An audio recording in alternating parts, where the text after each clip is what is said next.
Empreendedorismo, saúde, carreira, maternidade, beleza, família.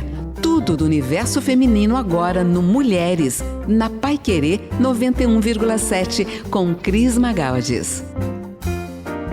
Olá pessoal, tudo bem? Ótimo sábado. Está no ar a 8ª edição do programa Mulheres na Paiquerê 91,7. Aqui o protagonismo feminino tem espaço. Eu quero agradecer a sua audiência e também todas as mensagens que eu tenho recebido. E também aproveitar para mandar um abraço para alguns ouvintes. A Nalva e o Júlio Bueno, do Centro. A Rose Soriano, da Gleba. A Jaqueline Elias, que está acompanhando a gente lá dos Estados Unidos. Um abraço, Jaque. A Margarete e o Gesualdo, que mora no Amigos da Mata. A Cris Santos Rosa. O Sandro Vasconcelos. E, em especial, o meu pai, o Edson Elias, que não perde nenhum programa. E todos os ouvintes por todo carinho. Bom, gente, a minha convidada de hoje é a doutora Adna Reis. Ela é médica, psiquiatra pela UEL, doutoranda em Ciências da Saúde, sócia fundadora do Instituto de Psiquiatria Londrina IPL, CEO da Psique Academy. Nossa, que bacana, hein, doutora? Obrigada, viu, pela presença, por ter aceito o meu convite. Eu que agradeço esse privilégio de poder estar aqui, fiquei muito feliz. Bom, eu sou fã dela, acompanho ela nas redes sociais e por isso que eu convidei pra gente falar de um assunto muito legal, né, e muita gente tá comentando hoje, né, doutora? Não, foi engraçado, porque deu exatamente no mesmo dia. Que bacana, né? Então, pra gente começar o nosso bate-papo, eu gostaria que você explicasse um pouquinho por quê. Hoje a gente está falando muito sobre TDAH, né? Que é um tema que as pessoas estão até comentando na internet. A gente tem muito vídeo engraçado, até memes, né? De pessoas brincando sobre esse tema. Mas a gente sabe que é um assunto sério, né? Então, hoje eu gostaria de tirar todas as dúvidas de quem está nos ouvindo, que tem interesse nesse tema. E como cresceu, né? Esse tema e esse assunto que é tão falado hoje. Gostaria que você começasse explicando o que é o TDAH, doutora. O que é o famoso TDAH? Isso. Na verdade, assim, é um diagnóstico que vem... As pessoas estão falando mais sobre ele, né? Mas não é um transtorno novo. O TDAH é uma doença que foi descrita em 1860, se não me engano. Nossa, então, bastante tempo, né? Super antiga. Não é uma invenção da indústria farmacêutica, né? Que a gente costuma ouvir. É uma doença grave, que é uma doença ligada ao neurodesenvolvimento. Então, o nosso cérebro, desde intraútero até após o nascimento, a gente tem uma formação de várias estruturas. E no TDAH, eu tenho uma alteração de formação de algumas estruturas cerebrais. Nossa. Então, isso gera alterações comportamentais. E por ser uma alteração comportamental, as pessoas acham que é falta de vontade, é falta de disciplina. E não, eu tenho uma disfunção cerebral que faz com que essa pessoa seja mais desatenta, mais hiperativa e uma série de outros sintomas, né? Mas é uma doença do neurodesenvolvimento. Olha que interessante. Bom a gente até explicar isso, né? Porque as pessoas acabam brincando com algo que é muito sério, né? Porque não depende de uma atitude, de uma mudança de hábito, né? Não. E é uma das frases que eu mais escuto no consultório, assim, né? De paciente que recebeu o diagnóstico. Hoje mesmo eu escutei essa frase. Eu tinha certeza que eu era burra. Eu cresci escutando isso. E era uma pessoa com TDAH que foi diagnosticada na vida adulta. Então, olha a repercussão disso. É muito sério, né? Sim, muito sério. E tem diferença, né, entre o TDAH na infância e na vida adulta. Queria que você explicasse um pouquinho quais são os sintomas do TDAH em crianças. Legal. É uma coisa importante, né? Quando a gente vai pensar, por ser um transtorno do neurodesenvolvimento, então eu vou ter sintomas desde a infância, não que podem ter sido diagnosticados ou não. E na vida adulta, isso pode permanecer ou não. Então, em geral, 30% desses adultos que foram crianças TDAHs permanecerão com alguns sintomas, tá? Mas na criança, é muito comum, principalmente nas crianças, nos meninos, uma hiperatividade predominante. Então, é aquela criança que não para na cadeira, na sala de aula, que está conversando o tempo inteiro, que não consegue ficar sentado, é sempre o líder, adora atividades de esporte. E tem uma impulsividade. É claro que as crianças têm essa impulsividade. Esse freio social a gente também adquire com a vida, com a maturidade. Mas são crianças que tendem a falar mais do que o normal. Então, falam sem pensar e são muito desatentas. Então, crianças que têm dificuldade de cuidar do material da escola, vive esquecendo a bolsa na escola, ou chega na escola e não levou a bolsa. E as meninas, a gente fala assim, nossa, os meninos são muito mais diagnosticados na infância. Sim. Mas não há uma maior prevalência dos meninos na infância. O que acontece o TDAH nas mulheres, ele tende a ser mais desatento, do subtipo desatento. Então, e nos meninos fica mais visível. Exatamente. Aquela criança que é um saci dentro da sala de aula, a professora vai chamar os pais, vai falar, pelo amor de Deus, leva no psiquiatra, leva no neurologista, que essa criança tá me dando trabalho. A menina não, ela só vive no mundo da lua. E aí, essa menina pode passar uma vida inteira sem diagnóstico, né? E, por exemplo, chegar muitas vezes na faculdade, ensino médio, que a demanda cognitiva acaba sendo maior e aí isso começa a tomar uma proporção maior. Mas nas crianças, a gente tem essa diferença de sintomatologia, mas tende a ser principalmente a impulsividade, é o que mais chama atenção. E a partir de que idade que dá para fazer esse diagnóstico? Porque, claro, tem crianças que estão na fase de desenvolvimento ainda, então é um pouquinho difícil, né, de detectar, né? Mas tem uma idade, você fala, não, a partir dessa idade já dá pra gente entender se é TDAH ou não. Geralmente, com uns 4, 5 anos, isso acaba ficando mais fácil de fazer o diagnóstico. É claro que fazer o diagnóstico de TDAH na infância, a gente não tem que avaliar só essa criança, eu tenho que avaliar esse contexto, a escola, como é essa constituição familiar, né? Porque não é porque uma criança agitada que é uma criança com TDAH. Né? Isso é importante, assim, até existe uma crítica da hipermedicalização na escola, mas a gente entende que se há um diagnóstico correto por um bom profissional, isso é avaliado, melhora muito a qualidade de vida e a gente previne muitas doenças na vida adulta, assim, né? E assim, a gente tá falando de criança, mas na vida adulta isso muda. Daí, quais são os sintomas do adulto? O que acontece? A gente vai aprendendo, isso a vida, né? Ensina a gente a ter um freio social. Então, se eu tô numa entrevista de emprego, eu tenho muita vontade de levantar, eu posso ter a vontade, mas eu me controlo. Por quê? Porque eu aprendi que é errado levantar no meio de uma entrevista de emprego. Então, o que acontece? Os sintomas, eles ficam mascarados. Não significa que eles não existam. Mas a gente começa a se controlar mais. Então, a hiperatividade, ela passa mais de uma hiperatividade física. A hiperatividade física pode permanecer. Então, é aquele adulto que tá sempre se chacoalhando, sempre cutucando alguma coisa. Aquele paciente, eu tenho mania de fazer. É aquela pessoa que não para sentada, então ela mexe no cabelo, ela amarra o cabelo, ela solta o cabelo. Então, passa uma ideia, e isso até é legal da gente falar, de uma pessoa ansiosa, né? Uma pessoa agitada, a gente acha que é ansiosa, e não é uma verdade. E a hiperatividade mental. Então, as pessoas adultas com TDAH, eu falo que a gente brinca com vozes na cabeça, não com sintoma psicótico, mas no TDAH eu tenho milhões de vozes falando ao mesmo tempo. Então, é uma hiperatividade mental absurda, que gera uma desatenção e uma hipotenacidade. Por quê? Porque eu tô o tempo inteiro pensando em 1000 coisas na minha cabeça. Então, eu não tô conseguindo observar o ambiente adequadamente. Ou eu tenho, por a gente ter uma das coisas do TDAH, eu acho que é legal colocar, Cris, nós recebemos inputs de todos os nossos sentidos. Visão, audição. Só que isso tudo não vai para a consciência o tempo inteiro. Imagina se tudo a gente ficasse prestando atenção. Isso a gente não dava conta de existir. Então, a gente tem um filtro cerebral, que é um filtro talâmico, é o tálamo, que ele vai receber todos esses inputs e vai direcionar o que pra gente é importante. No TDAH, eu também tenho uma falha desse filtro.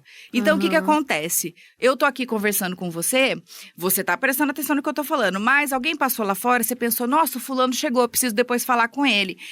a gente não consegue filtrar todos esses estímulos. Sim. Entende? Então, isso gera uma hiperatividade mental muito grande. E muita impulsividade se é mais do subtipo impulsivo. Então, aquelas pessoas que gastam mais do que precisam, ou acabam se colocando em risco, brigam com frequência, ficam mais irritados com frequência, começam inúmeros projetos e não conseguem sustentar, né? Entendi.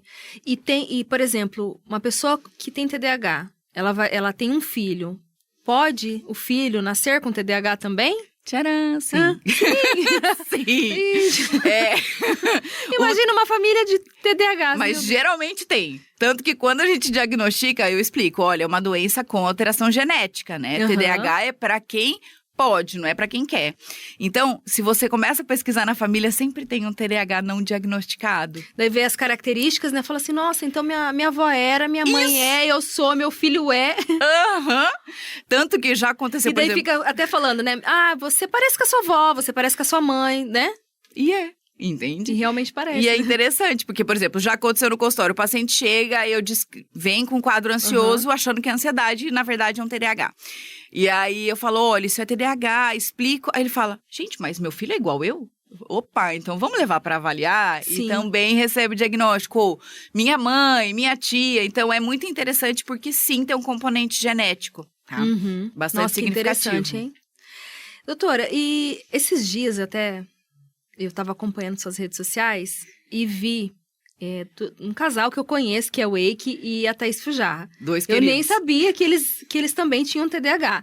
E eles estavam explicando, né? Vocês fizeram ali um vídeo explicando que os dois têm, mas são TDAHs diferentes. Existe isso também? Existe. Tem vários tipos? Quantos tipos que tem? Quais são? O que a gente fala, né? A gente entende que o TDAH pode ter do subtipo desatento ou do subtipo hiperativo e o subtipo impulsivo. Porque a gente tem esses 3 pilares na doença.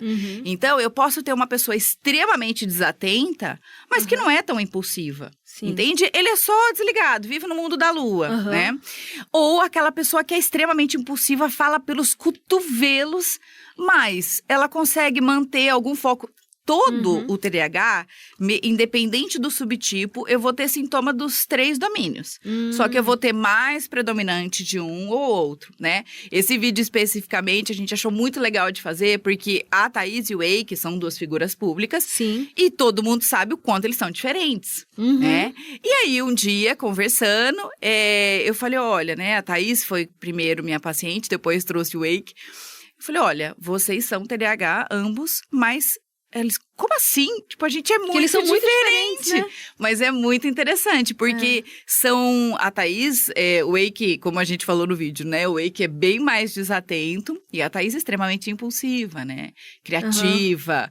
Mas assim, eu tenho infinitas combinações possíveis de sintomas. Então, não é tão simples a gente fazer diagnóstico de TDAH.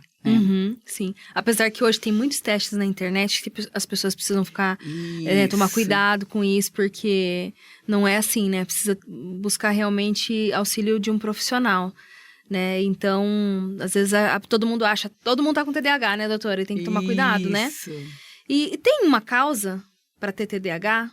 Então, a gente tem essa alteração genética, e é uma alteração de poligênese. Então, tem muitos genes, não tem um gene que é o gene do TDAH, né?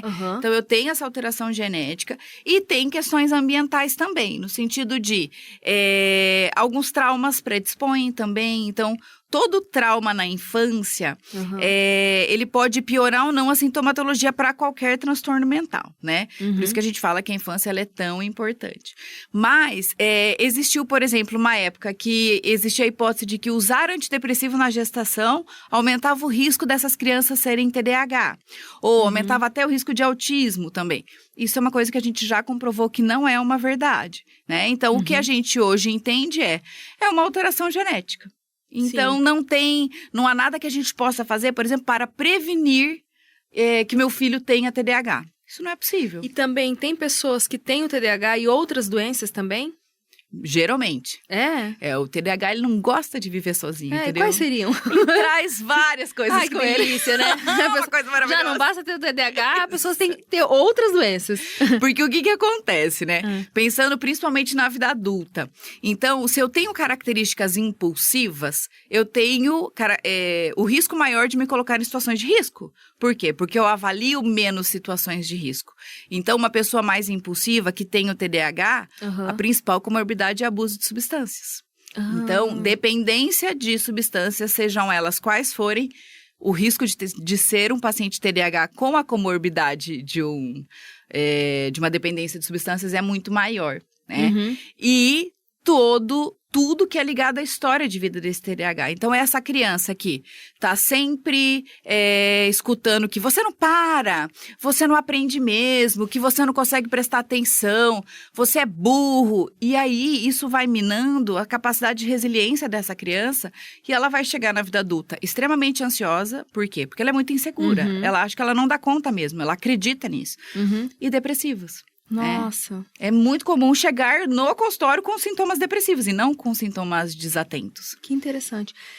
E você também observa, vou te perguntar isso porque algumas pessoas já me relataram isso, até pessoas que eu conheço que têm TDAH. Às vezes uma compulsividade alimentar? Muito comum. É. Porque assim, se a gente for pensar no nosso cérebro, a gente tem um circuito de recompensa. Então, assim, vamos dar o exemplo da comida. Eu, Adna, amo doce. Se eu vou lá e como um chocolate, automaticamente esse meu circuito da recompensa é ativado. Ou seja, isso é muito gostoso, eu quero que você faça de novo. Há um aprendizado.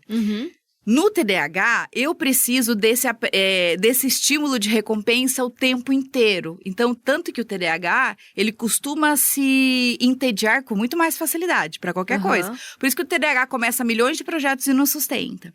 E aí, a comida é um reforçador muito rápido.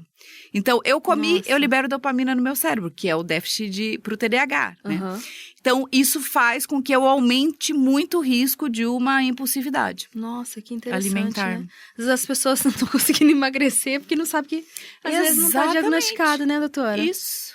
Com o tratamento, daí a pessoa consegue equilibrar Dependendo tudo, do né? tratamento, com certeza. Dá pra fazer um 2 em 1, que a gente brinca. Que interessante. Doutora, nosso bate-papo tá muito gostoso, mas eu preciso ir para um breve intervalo e já eu volto. Fica aqui comigo. Estamos de volta no Mulheres na Paiquerê 91,7. Eu, Cris Magaldi, estou recebendo hoje a doutora Adna Reis, psiquiatra, e a gente está batendo um papo muito gostoso sobre TDAH. Ai, doutora, eu tô aqui me divertindo também, porque eu tô me identificando com algumas coisas. Acho que eu vou ter que sair daqui e passar no seu consultório. Bora lá! Bom, vamos para mais perguntas, né? Para esclarecer aqui que acho que tem bastante coisa que o pessoal que tá ouvindo tá curioso. Muita gente também deve estar se identificando assim como eu, né? A gente estava falando sobre a questão dos tipos, né? De TDAH. Que interessante que muita gente também não sabia disso, né? E atualmente eu percebo como esse assunto está muito em alta, muitas pessoas estão fazendo um autodiagnóstico. Eu queria que você falasse um pouquinho pra gente se realmente o número aumentou de pessoas com TDAH ou tem diagnóstico sendo feito de forma errada. Ótimo. É muito interessante essa pergunta, porque assim, a gente está falando mais sobre o TDAH, mas não houve um aumento de prevalência muito significativo. O que aconteceu foi, as pessoas começaram a explicar que tinham isso, porque antes... Eu acho que para muitos transtornos mentais ainda há muito preconceito, né? É verdade. Então, dizer que eu sofro de uma patologia mental é como se fosse eu sou alguém menor. Então, não é interessante expor. E eu fico muito triste com isso, porque eu falo, gente, é um transtorno como qualquer outro problema de saúde, né? Então, eu acho que as pessoas estão falando mais, então isso tem aparecido mais. E a internet tem ajudado também, né? Com certeza. Inclusive a desmistificar, né? Mas uma coisa que é importante, quando a gente fala de diagnóstico, a avaliação clínica, ela é super pormenorizada, né? Não é porque eu sou agitado, que eu faço 10 projetos ao mesmo tempo, que eu assisto 2 aulas ao mesmo tempo, que eu vou ser TDAH. Mas a gente precisa avaliar. Então, muitas vezes, são várias entrevistas, Quando é uma criança, por exemplo, a gente conversa com o professor, conversa com familiares. Então, tem toda uma avaliação do contexto para a gente conseguir entender. Porque mimetiza, os sintomas do TDAH mimetizam outras patologias. Então, Sim. ansiedade, por exemplo, né? É muito comum. Então, a gente precisa avaliar o que é o quê? O que veio primeiro? Entendeu? E aí, a partir disso, sim, fazer um tratamento adequado. Mas a gente tem uma procura muito grande no consultório. Então, eu tenho TDAH porque eu vi XYZ, fiz o teste na internet. E muitas vezes essas pessoas não são TDAH. Nossa, que interessante. Então, assim, as duas coisas acontecem, né? Muitas vezes, quem não trouxe essa queixa, eu faço o diagnóstico de TDAH porque a pessoa nem sabia. Mas o contrário também acontece. Mas é por conta disso, né? E acontece também dos familiares, tipo... eu tô aqui porque meu marido, minha esposa falou que eu tenho e eu quero saber se eu tenho mesmo. Muito comum. Muito comum. Mas, assim, geralmente, no TDAH, você tem um prejuízo, né? Então, a pessoa, assim, percebe que traz algum tipo de sofrimento. Porque o TDAH, a gente considera um transtorno que é um espectro. Então, eu posso ter uma penetrância genética maior, isso faz com que eu tenha uma sintomatologia mais grave, ou uma penetrância menor e menos sintomas. Então, não é estou grávida, não estou grávida. Estou dentro do espectro do TDAH. Então, muitas vezes, alguns poucos sintomas, eles podem existir, mas que não necessariamente, por exemplo, exige até uma medicação, mas muitas vezes isso vai precisar e não necessariamente começar tratando o TDAH. Então, às vezes, vem com as comorbidades, existe uma hierarquia de como a gente trata. Né? Então, porque eu posso tratar o TDAH e piorar a ansiedade, por exemplo. Então, tudo isso tem que ser avaliado. Ele é como no autismo, que tem níveis ou não? Isso, é exatamente a mesma coisa. Interessante. Muito interessante a analogia. É interessante até a gente explicar, né? Porque as pessoas às vezes acham assim, porque tá, enfim, tirando uma informação, fazendo um teste na internet, já acha que tem, né, doutora? E não é assim, né? Não tem esse número hoje... Aumentado. Aumentado. Não. São pessoas que, às vezes, é uma doença, como você falou no começo do programa, que já existe há muitos anos, mas que muitas pessoas não sabiam. Isso, não era sabiam muito falado, que era uma doença. Agora só é mais comentado por conta da internet, né? Com certeza. E você falou, assim, a questão do TDAH na infância e na vida adulta. Como que é lidar? Porque né, a criança, às vezes, ela não tem noção. Isso. Mas o adulto... Como que ele consegue lidar com esses desafios na vida adulta com o TDAH? Olha, eu falo muito isso no consultório. O paciente com TDAH, ele vai chegar no mesmo lugar que qualquer outra pessoa, mas com um esforço infinitamente maior. Então, isso é muito sério.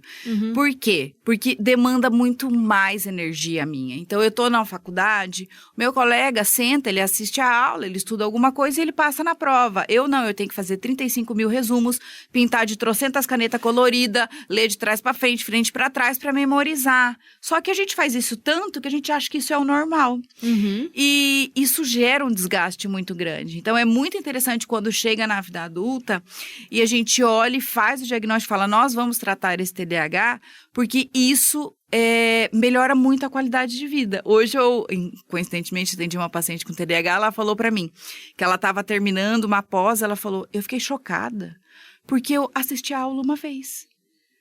Eu falei, tá, mas me explica isso. Não, porque assim, eu tenho que ficar vendo, revendo, eu tenho várias cores de caneta, eu faço muitos resumos.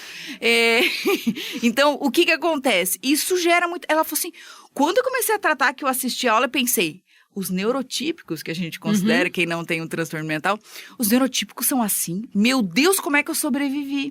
Né? Então, gera um sofrimento grande. Gera um cansaço também. Absurdo. Eu falo que, assim, o TDAH, ele chega no final do dia, parece que ele correu uma maratona, né? Então, quando a gente faz o tratamento, é muito interessante porque, assim, a cabeça silencia. E aí eu começo a conseguir organizar e vejo que das 85 atividades que eu fiz no dia, 80 não eram prioridades. E outras 5 que eu deveria ter feito, eu não fiz porque não deu tempo, mas aquelas eram prioridades, né? Então, eu tenho essa dificuldade no TDAH. E aí, quando a gente trata, isso começa a melhorar. Então, esse paciente começa a gerir melhor o tempo, gerir melhor as prioridades. E aí, Pode falar. E uma coisa, não sei se é uma característica do TDAH, mas eu escuto muitas pessoas que têm TDAH falar, eles vão, por exemplo, pegar algo, eles vão fazer algo, eles esquecem, aí eles, no meio do caminho, vai fazer outra coisa. E daqui a pouco ele esquece de novo e vai fazendo outra. Então, seria basicamente isso? Exatamente. Porque o que acontece? É aquela dificuldade de filtrar os impulsos. Sim. Os inputs, né? Uhum. Então, eu estou fazendo faxina na minha casa, tá? Então, eu vou lavar o banheiro.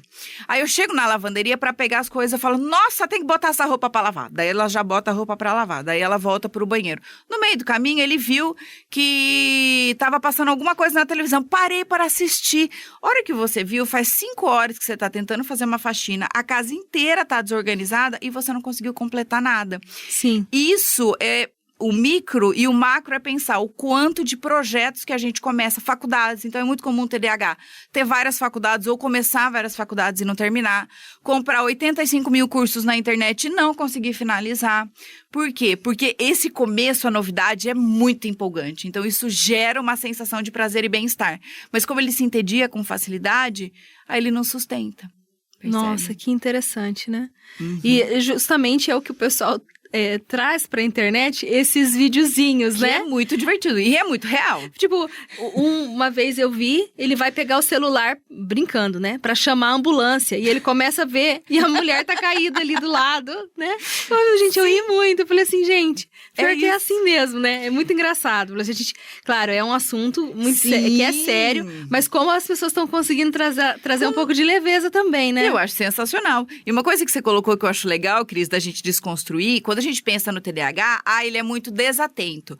Não, ele tem uma dificuldade com a atenção. Então, uma inflexibilidade com a atenção. Então, faz o hiperfoco também. Que eu uso sempre esse exemplo de uma paciente que me marcou. Ela precisava comprar uma máquina de lavar roupa. E aí, ela começou a pesquisar na internet várias máquinas, daí ela viu que tinha as máquinas de abertura em cima e aquelas aberturas frontais, que é motor de tombamento. Nossa, que legal! Como é que é motor de tombamento? Eu sei que passou umas 3 horas, ela estava sabendo tudo sobre motor de tombamento e ela não tinha comprado a máquina de lavar roupa. É isso, percebe? Sim. É a dificuldade. Doutora, e qual é o problema, não sei se eu digo problema, ou risco da pessoa não tratar o TDAH? Eu digo não só na vida adulta, mas também as crianças. Ótimo.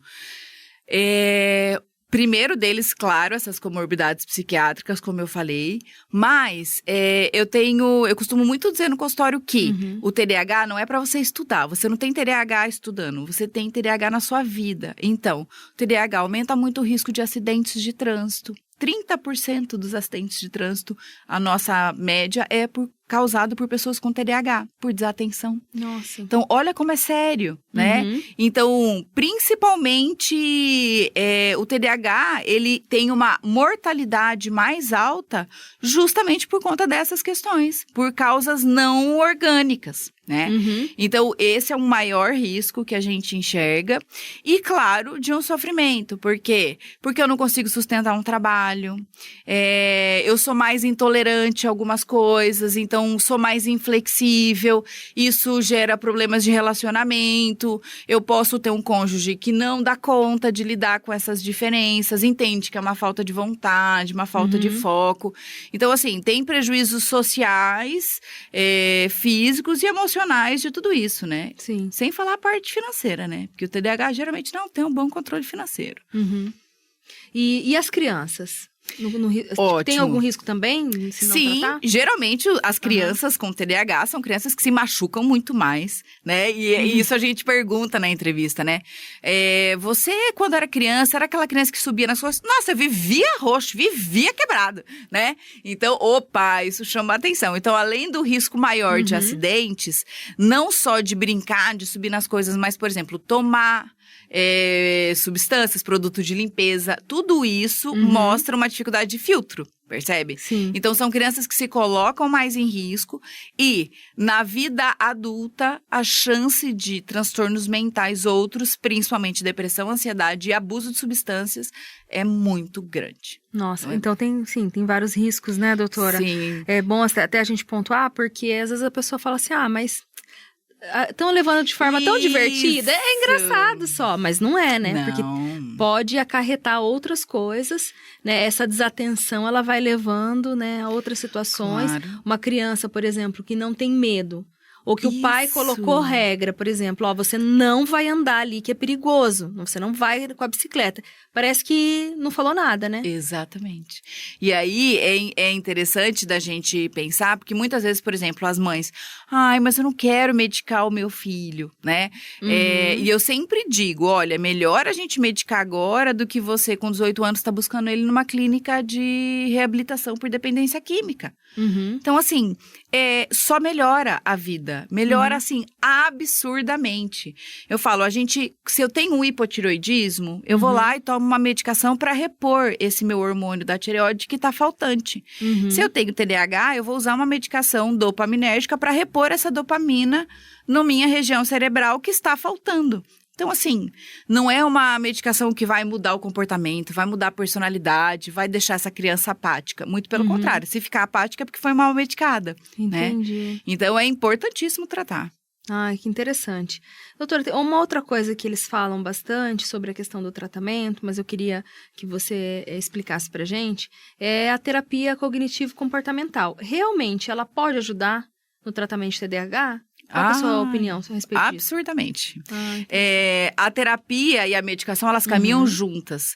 Porque o que acontece? Na terapia, eu tenho um treino para que essa pessoa aprenda a lidar com esses déficits que ele tem. Então, a medicação, ela permite com que esse paciente seja menos impulsivo, consiga pensar antes de falar para algumas coisas, fique mais atento. E aí, a partir disso, a terapia vai ensinando técnicas para ele conseguir melhorar os relacionamentos, conseguir gerir as prioridades. Então, assim, é aquele paciente que, olha, amanhã eu tenho prova, mas a minha casa tá super bagunçada e meu cachorro quer passear, eu vou saber que, olha, qual que é a minha prioridade agora? Isso é treino cognitivo. Minha prioridade é estudar porque amanhã eu preciso fazer essa prova bem. Depois eu passei com o cachorro e, por último, eu limpo a casa. Então, isso é feito na terapia. E a terapia, assim, ajuda demais e melhora muito a qualidade de vida, tanto do paciente quanto dos familiares, né? Sim, porque o TDAH, ele tem essa dificuldade mesmo, né, da questão da prioridade. Porque quer fazer tudo ao mesmo tempo, aí ele se programou para fazer algo, daqui a pouco ele já mudou de ideia. Esse tipo de comportamento também é comum nas crianças? Muito comum. Por exemplo, as crianças e os adultos também têm uma dificuldade de gerir tempo. Então, sempre acha que vai dar tempo. Então, o TDAH, se ele sai antes de casa, se ele sai em cima da hora, ele chega atrasado. Se ele acorda super cedo, é para ele se atrasar com calma, mas ele vai se atrasar. Né? Porque é uma dificuldade. Sim. Tanto que as crianças são crianças que a mãe tá sempre brigando, que tá chegando atrasado na escola. Menino, já falei 10 vezes pra você, das 10 vezes que essa mãe falou, 8 ele nem escutou. Entendeu? Ele tava lá em outro universo, brincando com as coisas dele. Então, isso é uma coisa que aparece muito, né? E também as crianças podem fazer esse tipo de terapia também. Com certeza. Nossa, tem ganhos gigantescos. Nossa, que interessante, né, doutora? E você provavelmente acompanha muitos pacientes, né, com sintomas aí, faz tratamento. Você faz essa parceria, digamos, troca informações com a psicóloga a respeito disso? É comum fazer isso? Então, deveria ser mais comum.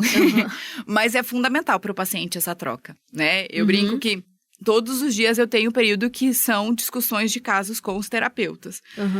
Porque a gente fala a mesma linguagem, eu vou saber o que esse terapeuta está abordando com o paciente naquele momento. Se eu faço uma troca de medicação, eu aviso o terapeuta. Então, esse trabalho em conjunto, multidisciplinar, ele faz muita diferença, né? E é possível, com um acompanhamento, com esse trabalho multidisciplinar, as pessoas chegarem a ter uma vida quase normal? Vou dizer 100% normal, porque, né, a gente sabe que tem uma doença, né? Mas o mais próximo de uma vida normal? Nossa, eu falo que é uma das doenças mais maravilhosas de tratar, porque melhora muito e melhora rápido, né? Nossa, que legal. Então, lógico que muitas vezes o que mais demora pra gente tratar são as comorbidades que estão junto com o TDAH. Mas o TDAH em si melhora muito, é muito gostoso, muito bom, é muito gratificante. Bom, doutora, e além desse tratamento multidisciplinar, existe algum tipo de tratamento natural ou medicamentos específicos para o TDAH? Mas eu gostaria que você esperasse um pouquinho para responder. A gente precisa ir para um breve intervalo e na volta você me responde. É já depois do intervalo. Estamos de volta no Mulheres na Paiquerê 91,7 e o tema hoje do nosso programa é TDAH. E a gente está batendo um papo maravilhoso aqui com a doutora Adna, está esclarecendo todas as nossas dúvidas. Tenho certeza que todo mundo está aprendendo muito com você hoje, viu, doutora? Ah, que legal. E a gente estava falando antes do intervalo sobre a questão do tratamento, se tem alternativas naturais ou medicamentos específicos. Eu queria que você explicasse um pouquinho essas alternativas de tratamento. Ótimo.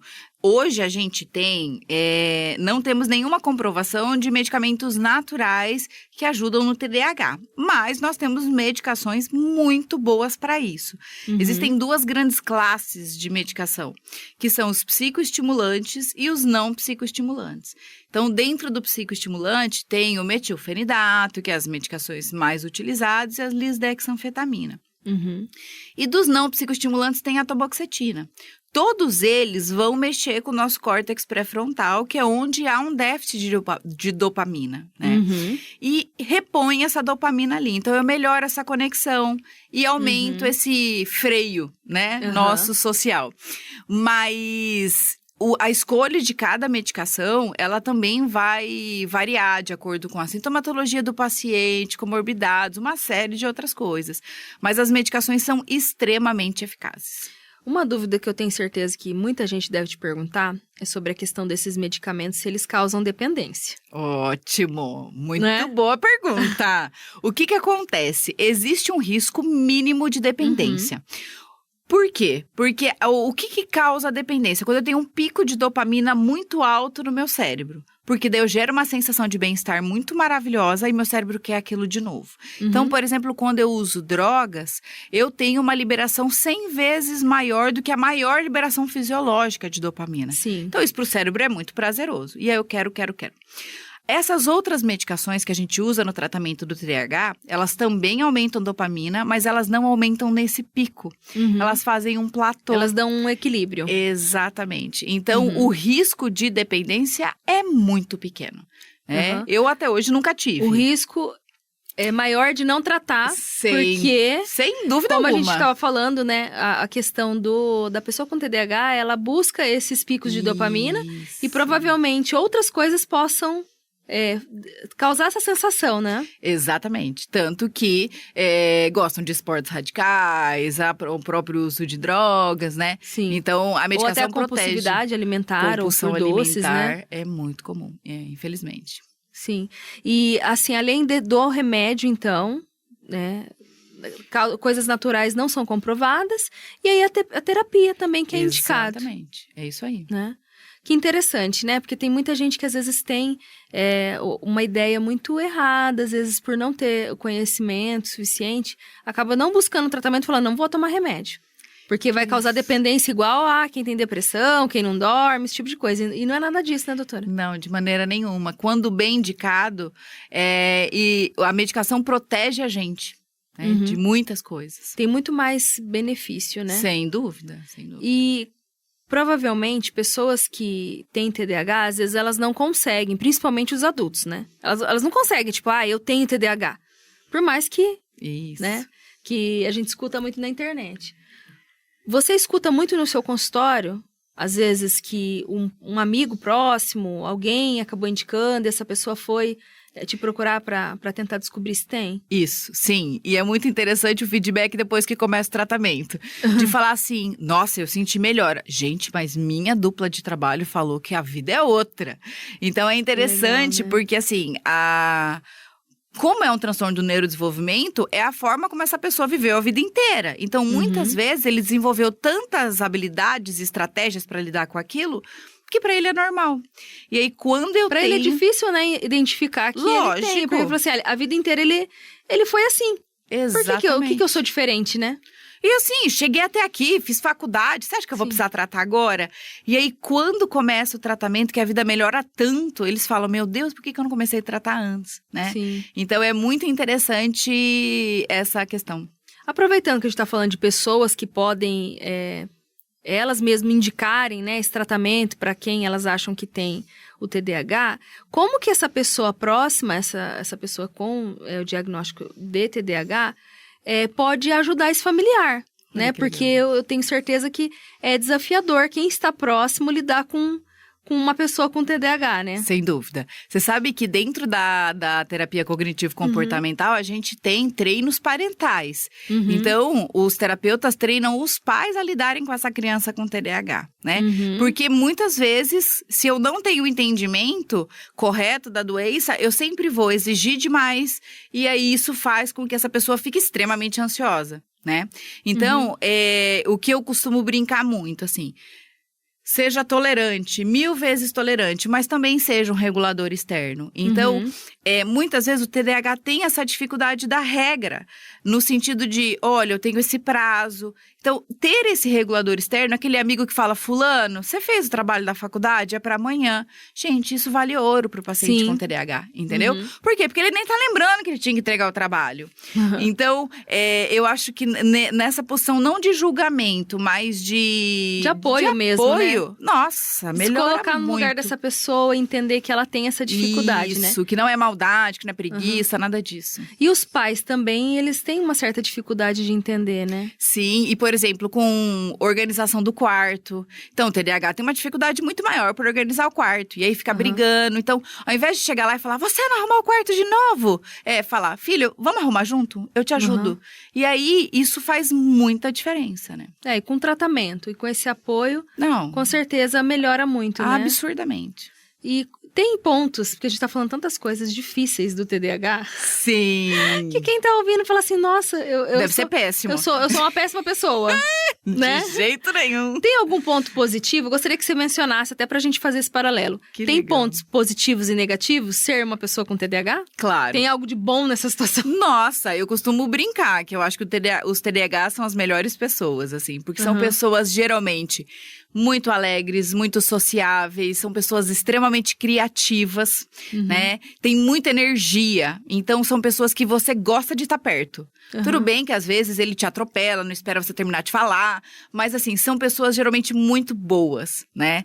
E que eu brinco, por exemplo, quando a gente vê uma criança, quando a professora fala pra criança, volta pra carteira, fulaninho. Ele não vai brigar com a professora, ele vai sentar. Entendeu? Ele tende a seguir a regra, ele só não consegue. Né? Então, eu digo que, assim, eu vejo esse ponto do TDAH como pessoas brilhantes. Eu vejo como pessoas muito brilhantes. Geniais, assim. E aí, a gente precisa, claro, ajudá-los a não sofrerem tanto. Então, o ponto negativo são todos esses sofrimentos que a gente colocou. Mas são pessoas maravilhosas. Então, isso é uma coisa importante, né? Quando a gente trata o TDAH, a gente não vai tirar essa espontaneidade. Né? A gente só vai melhorar. E tem casos de pessoas, assim, famosas, conhecidas, que você sabe que tem TDAH? Tem. Você sabe que hoje, alguém me falou até, parece que a Cláudia Leite se manifestou publicamente contando que tem TDAH. O Fiuk também se posicionou.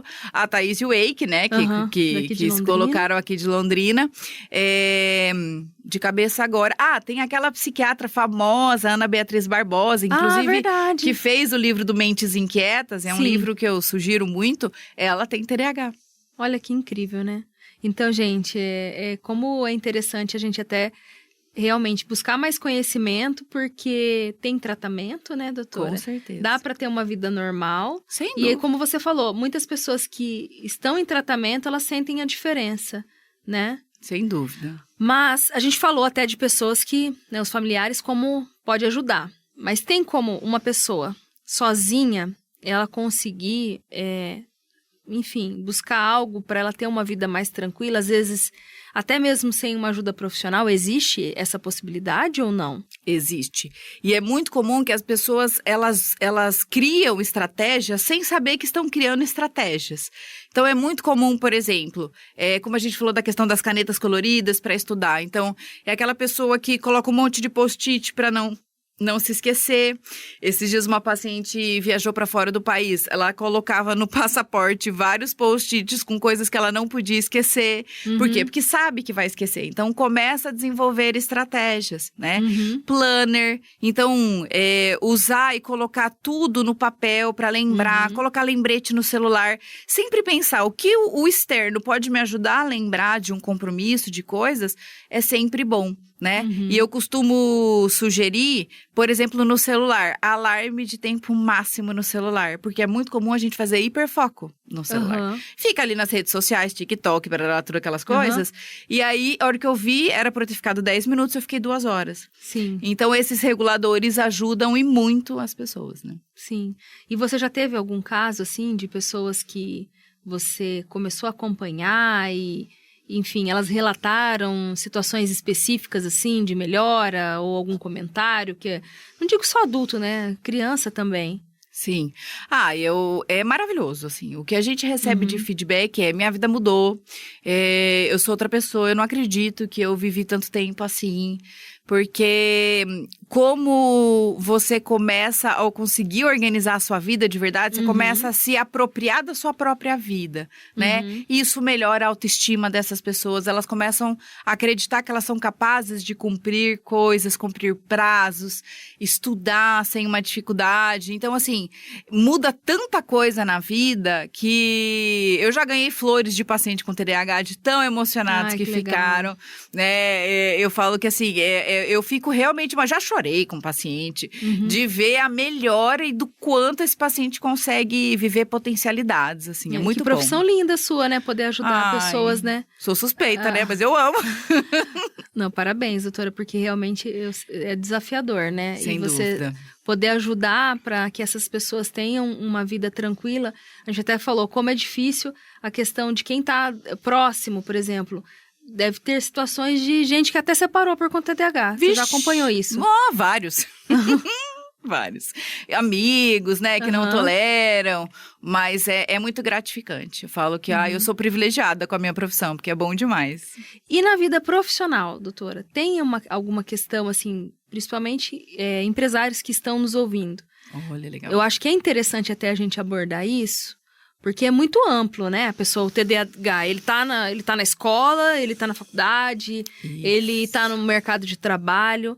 Como que é essa pessoa no mercado de trabalho? Às vezes até passa ou por incompetente, ou por focado demais numa coisa. Você também já acompanhou casos assim? Acompanho. Inclusive, tenho alguns grandes CEOs, assim, de multinacionais, de empresas locais, que foram diagnosticados com TDAH. Chegaram por causa de um burnout, que é muito comum, né? Sim. E se descobriram TDAH. O que acontece? No meio corporativo, eu tenho uma demanda de prazos, projetos muito alta. Então, isso gera sintomas ansiosos muito graves.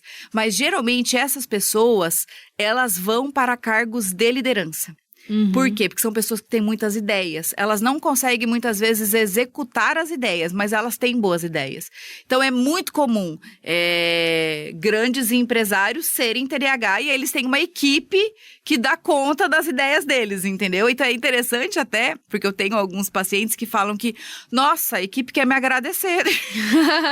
Porque daí eles organizam melhores as ideias, ficam mais tolerantes, né? Porque como o TDAH funciona nessa velocidade muito rápida, eles acham que as pessoas são muito lentas, né? Então, eles aprendem a viver, olhar o mundo de uma outra forma. É muito legal. Que interessante, doutora.